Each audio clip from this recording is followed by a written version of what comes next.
In the Philippines, the practice of cooking food once for an entire week or even a month is not very well known. Unlike in many busy countries, such as the United States, or among people with demanding lifestyles like doctors, bodybuilders, and athletes, meal prepping has long been a common habit to support their schedules and, in many cases, their health and weight loss goals. However, here in the Philippines, when people hear about meal prepping, many often have negative opinions or misconceptions about it. Donna, who lives in a province in the Philippines, decided to give meal prepping a try.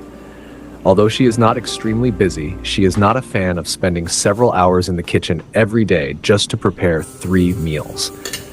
She enjoys cooking, but she prefers not to do it daily. When she started meal prepping, she found that it fit her lifestyle perfectly. She only needs to cook once, which allows her to enjoy cooking without having to do it every day.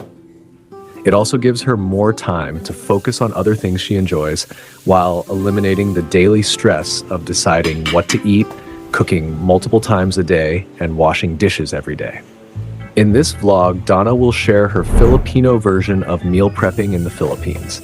She is a mom living in a rented apartment in the province of Ilocos Sur with her 8-year-old daughter, and she will show how meal prepping works in her everyday life.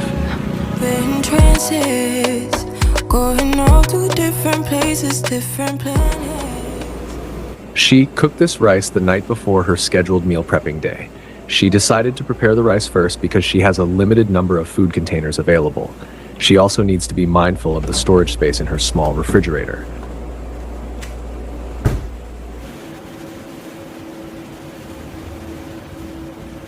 The next day, both of them had a good night's sleep because the weather was cool. The rainy season has already started here in the Philippines, so even without using an air conditioner, the temperature was comfortable enough for them to sleep soundly.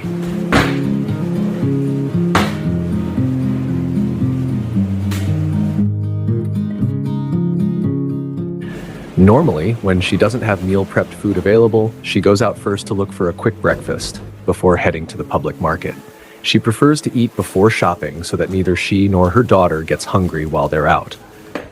It also helps her avoid making food choices based purely on hunger. She doesn't like the mental burden of having to decide what to eat while she's already hungry. In those situations, it's easy to end up buying whatever unhealthy food happens to be available simply because you're starving. That's something she tries to avoid whenever she goes grocery shopping or visits the market. Around this time, she also started learning about calories, calorie deficits. For the first time in her life, she began tracking her food and paying attention to the calorie content of what she was eating and how weight gain and weight loss actually work. 1 teaspoon of black coffee. That's when she finally realized why she had been gaining weight. Wow! Wow! Wow! She was surprised to discover how many calories were hidden in some of the simple, everyday breakfasts she had been eating for years without ever knowing their nutritional value. Powdered. How much the calories? 100! This is already 100. Oh, that's galing, huh? Learning about calories completely changed the way she looked at food and helped her better understand her own eating habits. She was extra excited this week to do her grocery shopping for meal prepping. Why? Because she had a new cart that would help her carry all her food around. Vegan City is quite big, and the market is less than 20 minutes away from their apartment. First, she would go to the large grocery store. After that, she would usually ask the staff to help place all her items directly into her cart.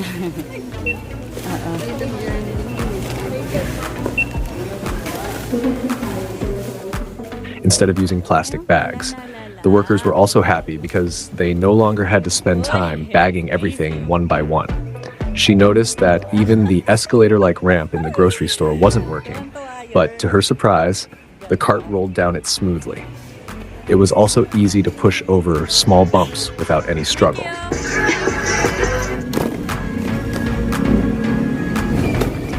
She felt genuinely happy and satisfied, realizing that the cart was truly worth it. She was only halfway done because this is just the grocery store portion of her shopping. Next, she would head to the wet market. The wet market here is also built inside the building and is located on the second floor, which means she still has to go through several stairs in different sections. The wet market is quite large. From here, pupunta pa ako dun. So usually I leave it here because it's too heavy. Now I no longer leaving it here because I can just carry it around. You see, it's so professional. Because of its size and many pathways, it can still be confusing even for her, even though she has been coming here for a long time. She still gets a little lost sometimes due to how big it is and how many entrances and exits there are.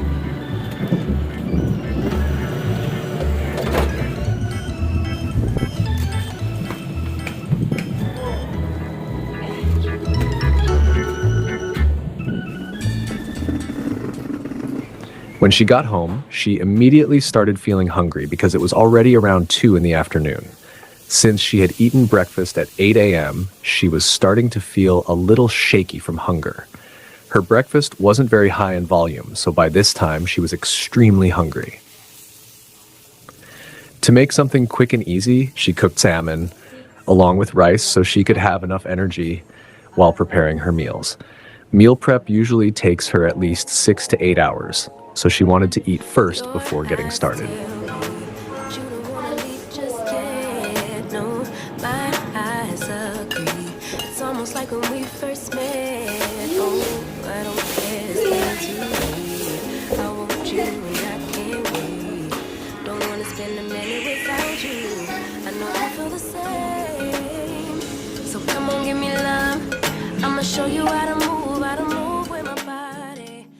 These are some of their meal prep options for the week.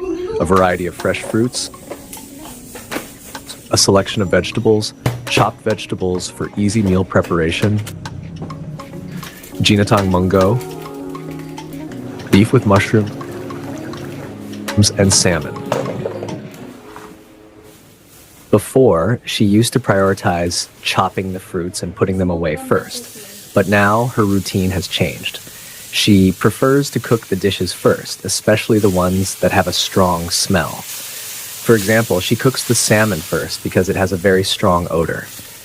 If she cooks it at night, the smell can still linger even until they go to sleep. So now she does it more practically, so that when they go to sleep, Ismail is already outside the house. She put the salmon for the first 4 days that they will eat in the fridge.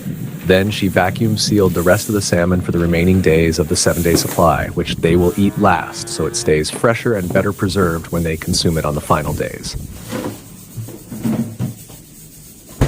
She started seasoning the beef that she will turn into mushroom beef. She added spices according to her preferred taste, then mixed it thoroughly. She kneaded it well so the ingredients would be evenly distributed. After that, she placed it in the freezer so the beef would stay fresh while she attends to other tasks.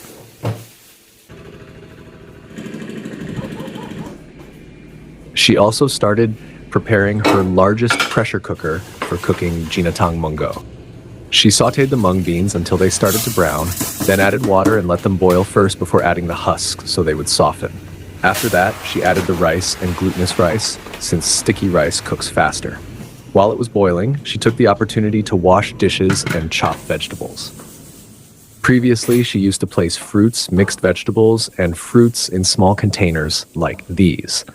But this time, she changed her method. Instead of dividing them into smaller portions, she now places one type of fruit in one large container. This helps her with portion control, especially since she is on a calorie deficit. It also makes it easier for her to weigh and track her portions. When she opened the mung beans, she realized they were overcooked, so she had to remove them and set them aside. She then added a mix of rice and glutinous rice and cooked it slightly so that when she added the mung beans later, they would already be soft. She also prepared her vegetable cutting process. She saw a TikTok video showing finely chopped carrots for salad, but she realized that grating carrots using a peeler would take too much time.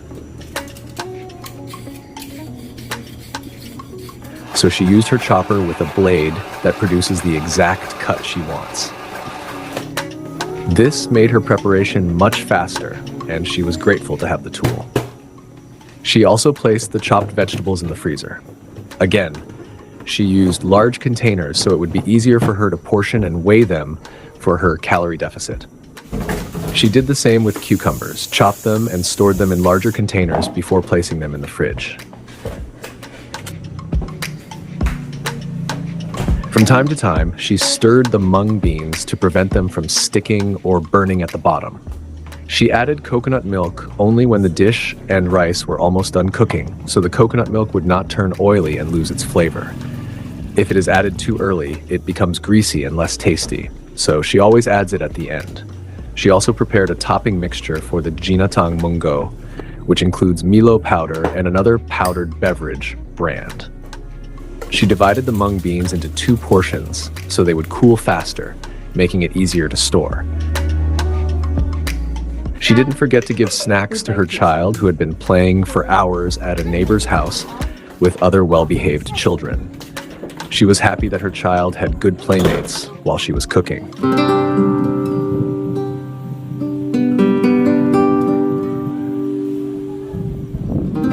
Afterwards, she proceeded to transfer the first batch of rice from the containers. She didn't wash them anymore because they were still clean, and she follows the principle of work smarter, not harder. Make her process faster and more efficient. And she separated a few ready-to-eat portions and placed them in the fridge while the rest were put in the freezer. Then she went to sleep because it was already late at night and she wasn't able to cook the beef anymore. The next day, Umaga na guys. Ayan, umaga. Oh, sarap. Yung ano is waving at me. Oh, hi guys. You okay na? the view outside their apartment looks very different now that the rainy season has arrived. Most of the time, the area is dry, but now the rice fields are filled with water. The cool breeze is also very calming and refreshing. This is usually the day after her meal prepping session. In the past, she would continue preparing food late into the night, sometimes finishing around 11 or 12 midnight because she often started in the afternoon. This time, however, she decided to sleep earlier, so she was able to start cooking right away the next morning before breakfast. She began by adding butter to a pan, followed by garlic and onions.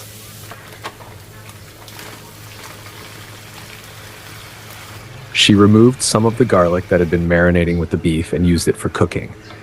At first, she planned to simmer the beef in a pan, but she became concerned that it might still be tough. Since she wanted the beef to be very tender, she decided to use a pressure cooker instead. She sautéed it again with garlic and added the rest of the ingredients. She also made a smart decision regarding the vegetables. Instead of cooking them for too long, she removed them from the heat earlier so they would not become overcooked. She cooked them only until they were about half done.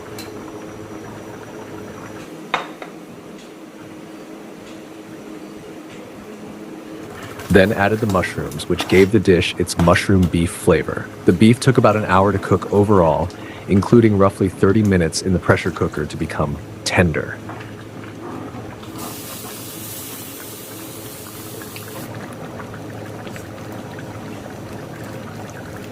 One of the advantages of cooking meals yourself is that you only use a small amount of oil. Because of that, you know exactly how much fat and how many calories are going into your food and ultimately into your body. She followed the same storage method as before. The portions they would eat first were placed in the refrigerator, while the remaining portions were stored in the freezer.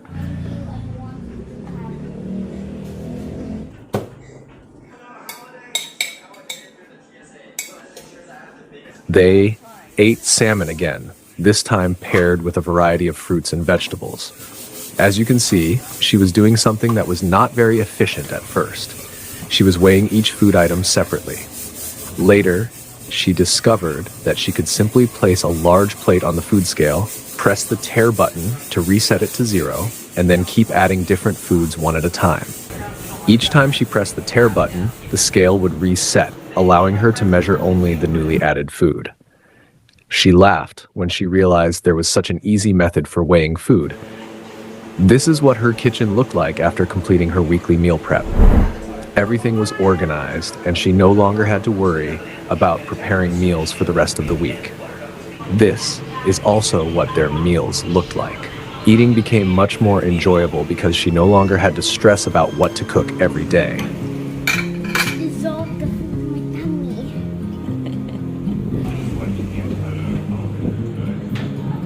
Hello, sir. Do you guys make pizza here? Well, then why are we here?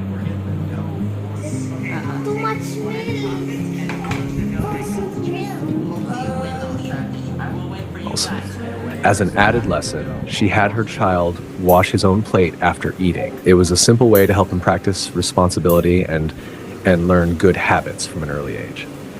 Napansin ko lang, I just noticed, if we don't have other foods, this one will only last us 1 day. But it's been here 3 days. This is the 3rd day. But she's not really paying attention. Before, this is her favorite. After going to the gym, she could simply come home, eat, and relax. Because they have a variety of foods available, they sometimes eat portions of 2 different meat dishes in the same meal. They also rotate the fruits they eat so they can enjoy different options throughout the week. This is usually what their meals look like every day. Because they have so many choices, she doesn't get tired of eating the same food. The variety keeps their meals interesting and enjoyable, making it much easier to stick to their meal plan without feeling bored or deprived. And that's it for today's vlog.